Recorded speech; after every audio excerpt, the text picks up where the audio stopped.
നന്ദൻ ഇന്ന് പോകുന്നില്ലേ? ഞാൻ പോയാൽ പിന്നെ ബ്ലഡിന്റെ റിസൾട്ട് വാങ്ങണ്ടേ? അതിന് നന്ദൻ നിൽക്കണമെന്നില്ല. ഏതെങ്കിലും സിസ്റ്റേഴ്സ് വാങ്ങിച്ചോളും. ഞാനിന്നിവിടെ ഉണ്ടാവും. നാളെ ഡിസ്ചാർജ് ചെയ്ത് സന്ധ്യയെ വീട്ടിലാക്കിയിട്ടേ ഞാൻ പോകുന്നുള്ളൂ. അങ്ങനെ ആരും ഇല്ലാത്ത പോലെ സന്ധ്യ ഇവിടെ കിടക്കണ്ട. ഞാനിവിടെ നിൽക്കാൻ കണക്കാക്കിയാ വന്നത്. നാളെ തിരിച്ചു ചെല്ലുമ്പോ എവിടെയായിരുന്നു എന്ന് അവന്തിക അന്വേഷിക്കില്ലേ? അപ്പോ നന്ദൻ എന്തുത്തരം പറയും? അങ്ങനെ ചോദിച്ചാലല്ലേ ഉത്തരം കണ്ടുപിടിക്കേണ്ട കാര്യമുള്ളൂ. ഞാൻ ആ വീട്ടിൽ ഇല്ലാതിരിക്കുന്നതാ അവൾക്ക് സന്തോഷം. ഞാൻ എന്തുകൊണ്ടാണ് അവന്തിയോട് ക്ഷമിച്ചതെന്നും ഇപ്പോഴും അവളെ നെല്ലിശ്ശേരി തന്നെ നിർത്തിയിരിക്കുന്നതെന്നും സന്ധ്യയ്ക്കും അർച്ചനയ്ക്കും സംശയം കാണുമെന്ന് എനിക്കറിയാം. പലപ്പോഴും ഞാൻ എന്നോട് തന്നെ ചോദിക്കുന്ന ചോദ്യമാണത്. അതിനുള്ള ഉത്തരം ഇതുവരെ കണ്ടെത്താനായിട്ടില്ല എന്നുള്ളതാണ് സത്യം. പക്ഷേ ഒരു കാര്യം ഉറപ്പാ, ഞാനും അവന്തികയുമായി ഒരു കാലത്തും ഒരു ഭാര്യാഭർത്തൃ ബന്ധം ഉണ്ടാവത്തില്ല. ഏതൊരു മാനസികാവസ്ഥയിലും അവളെ ഞാൻ അംഗീകരിക്കില്ല. പറഞ്ഞാൽ എത്രത്തോളം സന്ധ്യയ്ക്ക് മനസ്സിലാവുമെന്ന് എനിക്കറിയില്ല. അവന്തിയേക്കാളും ഞാനിപ്പോൾ വിലമതിക്കുന്നത്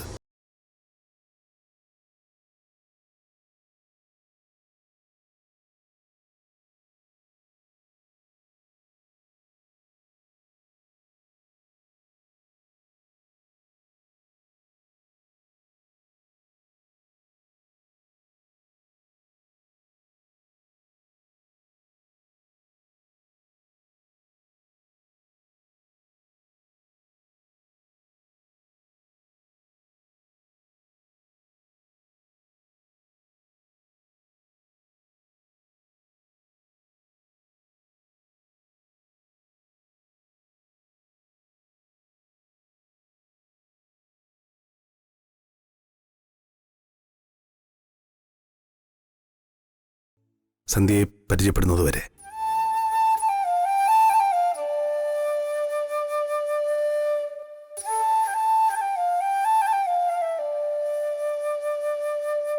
ഇത് വെറുമൊരു 16കാരൻ്റെ വാക്കല്ല. വലിയ വലിയ സ്വപ്നങ്ങളുമായി കുടുംബജീവിതത്തിലേക്ക് നടന്നു കയറിയിട്ട് പരാജയപ്പെട്ടു പോയ രണ്ടുപേരുടെ ആത്മബന്ധത്തെക്കുറിച്ചുള്ള വാക്കുകളാണ്. പരസ്പരം താങ്ങും തണലും ആയി നിൽക്കുമെന്നുറപ്പുള്ള രണ്ടുപേരാണ് നമ്മൾ.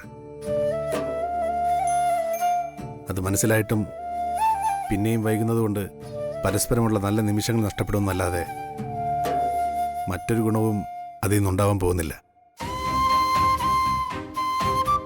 ഒരു ഉറപ്പ് മാത്രം ഞാൻ തരാം. ഇഷ്ടപ്പെട്ട ആളെ കൈപിടിച്ച് ഞാൻ ജീവിതത്തിലേക്ക് കയറ്റുമ്പോൾ താലിയുടെ അവകാശവും പറഞ്ഞ് നെല്ലിശ്ശേരിയിൽ അവന്തി ഉണ്ടാവില്ല. നഷ്ടപ്പെട്ടതിന് പകരാവില്ലെങ്കിലും ആ കുറവ് നികത്താൻ ഞാൻ ശ്രമിക്കും. ഞാൻ കഴിക്കാൻ എന്തെങ്കിലും വാങ്ങിച്ചുകൊണ്ട് വരാം.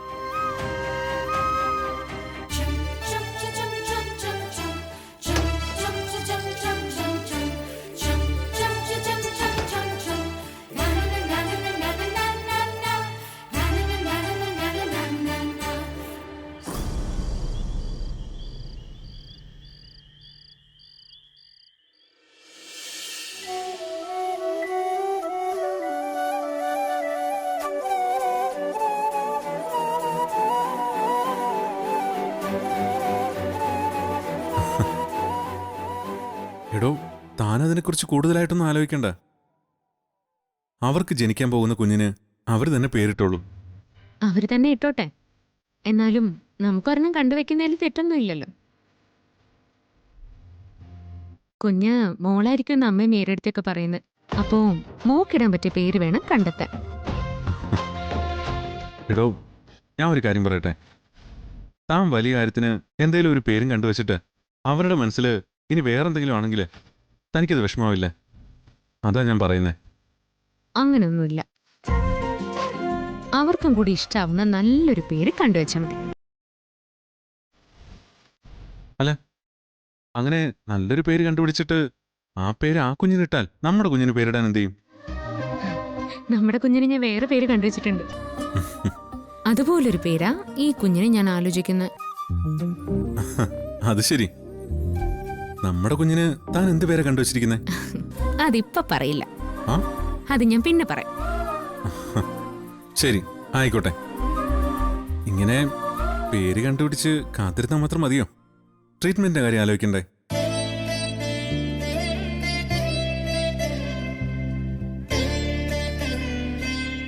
ആലോചിക്കണം. ഉടനെ തുടങ്ങാൻ വേണം. സന്ധ്യ ഡോക്ടർ ഒന്ന് റിക്കവറായി വരേണ്ട താമസം. നമുക്ക് പോവാം.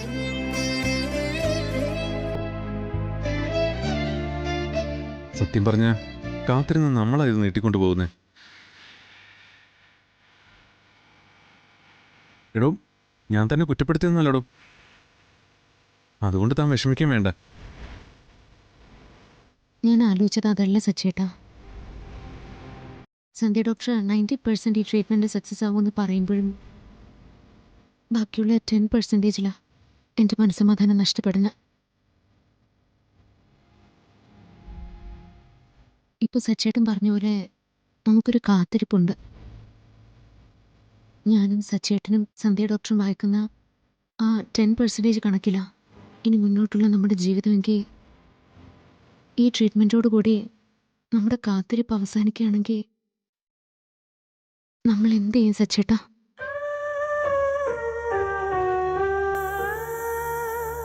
ചിലപ്പോഴൊക്കെ ഈ ഒരു ആലോചന എന്നെ വല്ലാതെ തളർത്തുന്നുണ്ട്. അങ്ങനൊരു ഭയം എനിക്കും ഉണ്ടായിരുന്നു. പിന്നെ ഞാനായിട്ട് തന്നെ അതിനെക്കുറിച്ച് ആലോചിക്കേണ്ടെന്ന് കരുതി. താനും അങ്ങനെ തന്നെ തീരുമാനിക്കണം. എന്നിട്ട് ആ 90% തന്നെ വിശ്വസിക്കണം. വിശ്വാസം ഒരു പരിധിവരെ വിജയത്തിന് കാരണമാവുകയുള്ളൂ. നോക്ക്, അതുകൊണ്ട് മറ്റൊന്നിനെക്കുറിച്ചും ആലോചിക്കണ്ട. ബാക്കിയെല്ലാം മറന്ന് സന്ദീപിനും ആദരിക്കും ജനിക്കാൻ പോകുന്ന കുഞ്ഞിന് നല്ലൊരു പേര് കണ്ടുവയ്ക്ക്. നമ്മുടെ കുഞ്ഞിന് താൻ ഇടാൻ വെച്ചിരിക്കുന്ന പേര് പോലെ നല്ലൊരു പേര്. ദേ, നെല്ലിശ്ശേരിയിലെ ആദ്യത്തെ കുഞ്ഞാ. പേര് ഗംഭീരമാവണം.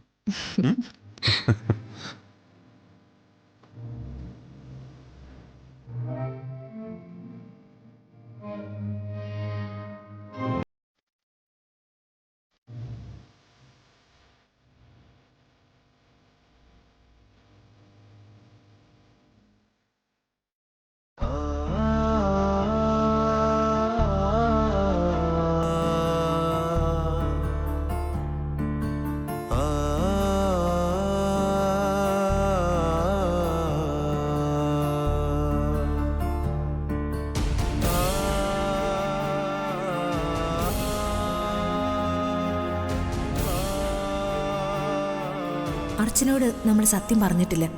അപ്പോ അർച്ചന അത് ആഗ്രഹിക്കുന്നത് തെറ്റ് പറയാനും ആകില്ല.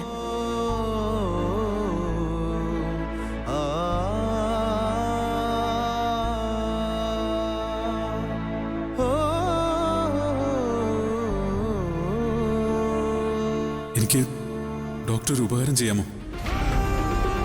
എന്തുപകാരം? പറയാം. അർച്ചനയ്ക്കും സച്ചിക്കും ഒരിക്കലും ഒരു കുഞ്ഞുണ്ടാവില്ല.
ഡോക്ടർ,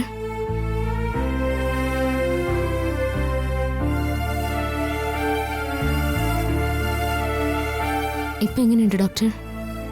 കുഴപ്പമില്ല, ക്ഷീണം വിട്ട് മാറുന്നില്ല. അവര് ഡോക്ടറെ ഉപദ്രവിച്ചോ? ദേഹോപദ്രവമൊന്നും ഉണ്ടായില്ല. എല്ലാം കൊണ്ടും പെട്ടെന്ന് ഷോക്ക്ഡായി പോയി. ഞാനിതൊട്ടും പ്രതീക്ഷിച്ചതല്ല. ഇങ്ങനൊരു കൂടിക്കാഴ്ച ഉണ്ടാവുമെന്നും കരുതിയതല്ല. ഡോക്ടർ എന്താ പോലീസിനോട് പരാതിയൊന്നുമില്ലെന്ന് പറഞ്ഞത്? ആരാന്ന് പറഞ്ഞ പരാതി കൊടുക്കുന്നത്? അറിഞ്ഞൂടാത്ത സ്ഥലം, അറിയാത്ത ആളുകൾ, കിഡ്നാപ്പ് ചെയ്തത് എന്തുദ്ദേശത്തിലായിരുന്നെന്ന് പോലും അറിയില്ല.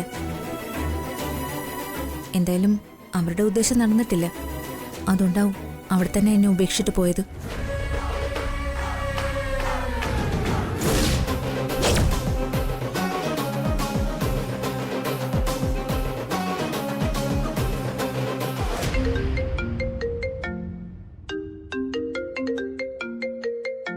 നിങ്ങൾ സംസാരിക്കേ.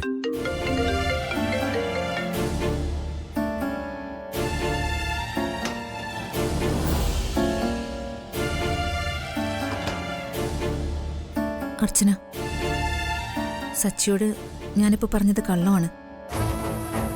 എനിക്കറിയാം ഇതിന് പിന്നിൽ ആരാണെന്നുള്ള കാര്യം. എനിക്കും ചില സംശയങ്ങളുണ്ടായിരുന്നു doctor.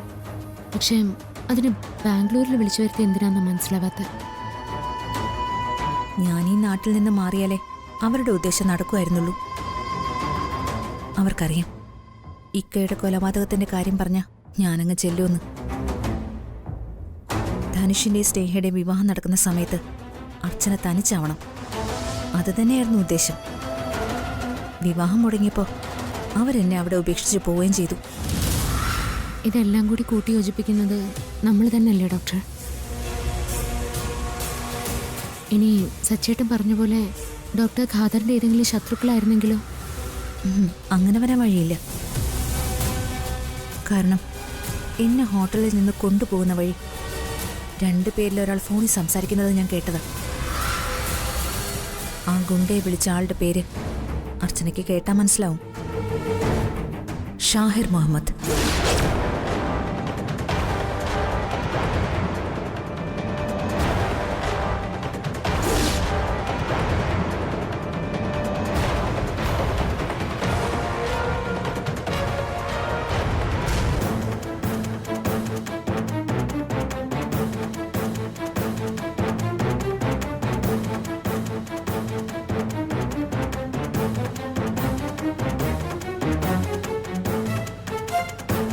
Hello, Shahir Muhammad sir. ആളെ കിട്ടിയിട്ടുണ്ട്. ശരി സാർ.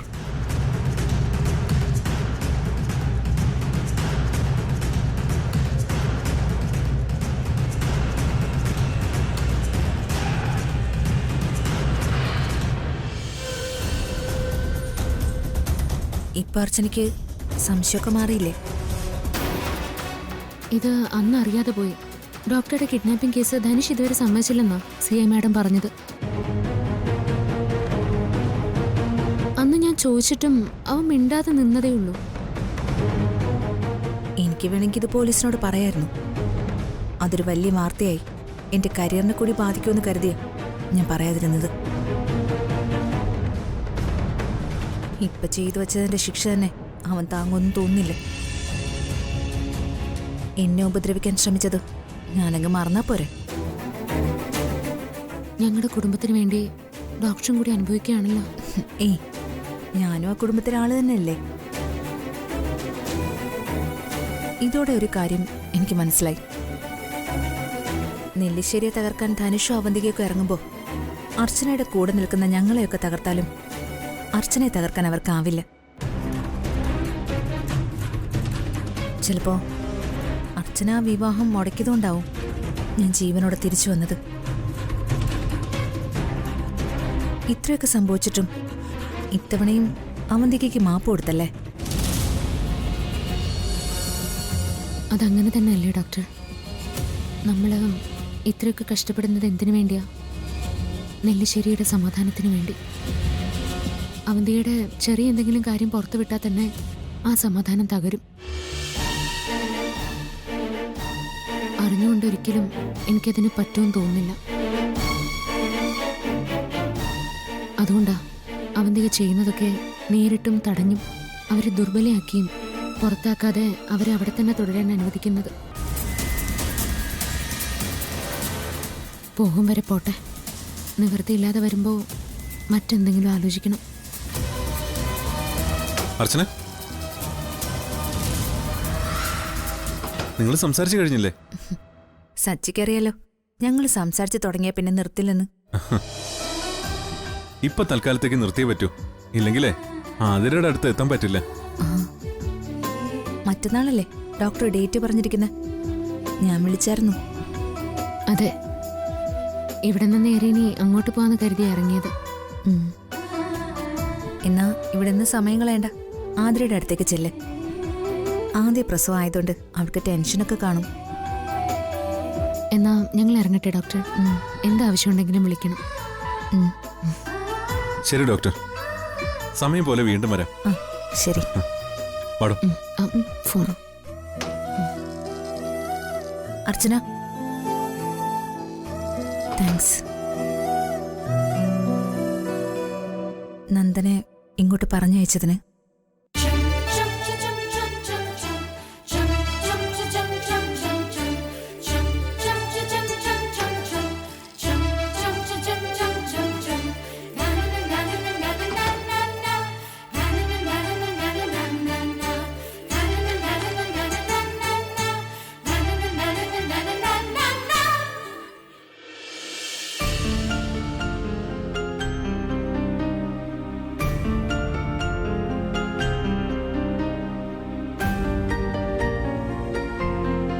നീ സംസാരിക്കുമ്പോൾ ഞാൻ എപ്പോഴും ശ്രദ്ധിക്കാറുണ്ട്. നെല്ലിശ്ശേരിയുള്ളവരെ എപ്പോഴും നീ കുറ്റപ്പെടുത്തിയാ സംസാരിക്കുന്നത്. അത് സന്ദീപിന് ഇഷ്ടപ്പെടുമോ മോളെ? എന്തൊക്കെ പറഞ്ഞാലും അവൻ്റെ അച്ഛനും ഏട്ടന്മാരും അല്ലേ അവിടെ ഉള്ളത്. അതെ, അവൻ്റെ മാത്രമല്ല നിന്റെ കൂടെയാ. ഞാൻ പറയുന്നതൊക്കെ സത്യം തന്നെ അല്ലേ അമ്മേ? അത് സന്ദീപിന് നന്നായിട്ട് അറിയാം. അയ്യോ, ധാര സേതുവേട്ടനോ? വാ ഇരിക്ക സേതുവേട്ട. ഇപ്പൊ എങ്ങനെയുണ്ട് മോളെ? പഴയ പോലെ പ്രശ്നങ്ങളൊന്നും ഇല്ലച്ചാ. മറ്റന്നാളത്തേക്കാ ഡേറ്റ് ഫിക്സ് ചെയ്തിരിക്കുന്നത്.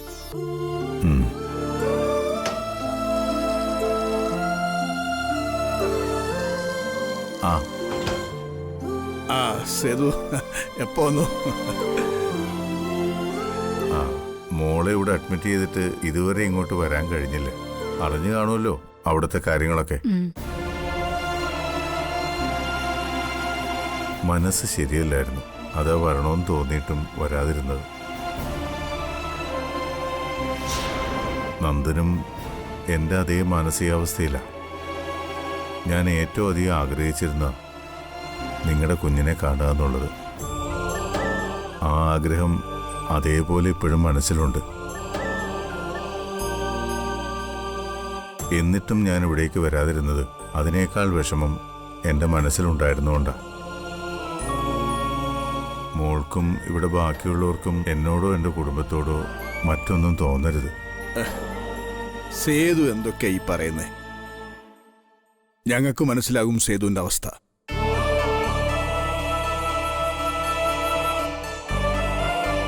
ജീവിതമല്ലേ, നമ്മൾ പ്രതീക്ഷിച്ച പോലൊക്കെ നടക്കണമെന്നില്ലല്ലോ. ആ ധനുഷ് എന്ന് പറയുന്നവൻ എന്നെയും നന്ദനെയൊക്കെ തെറ്റിദ്ധരിപ്പിച്ചു കളഞ്ഞു മാഷെ. ഓരോന്ന് പറഞ്ഞ് വിശ്വസിപ്പിച്ചു കളഞ്ഞു. എൻ്റെ സ്നേഹമോളെ ഇഷ്ടമാണെന്നും നല്ലൊരു കുടുംബജീവിതം അവൾക്ക് കൊടുക്കാമെന്നൊക്കെ അവൻ പറഞ്ഞപ്പോൾ അച്ഛനെയും അമ്മയും വരെ വാടകയ്ക്കെടുത്ത ഒരുത്തനാണ് മുമ്പിൽ നിൽക്കുന്നതെന്ന് ഞങ്ങൾക്കാർക്കും മനസ്സിലായില്ല.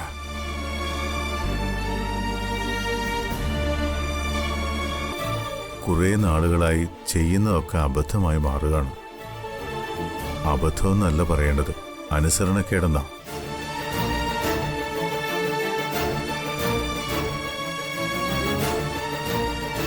സച്ചിയും അർച്ചനയും സന്ദീപും അനക്കയൊക്കെ പലതവണ ഈ വിവാഹം വേണ്ടെന്ന് പറഞ്ഞിട്ട് പോലും ഞാൻ കേട്ടില്ല. ആ അനുസരണക്കേണ്ട ഫലം ഞാനും നന്ദനും സ്നേഹയൊക്കെ ഇപ്പം അനുഭവിക്കുന്നുണ്ട്. കർമ്മദോഷമായിരിക്കും, അല്ലാതെ എന്തു പറയാനാ?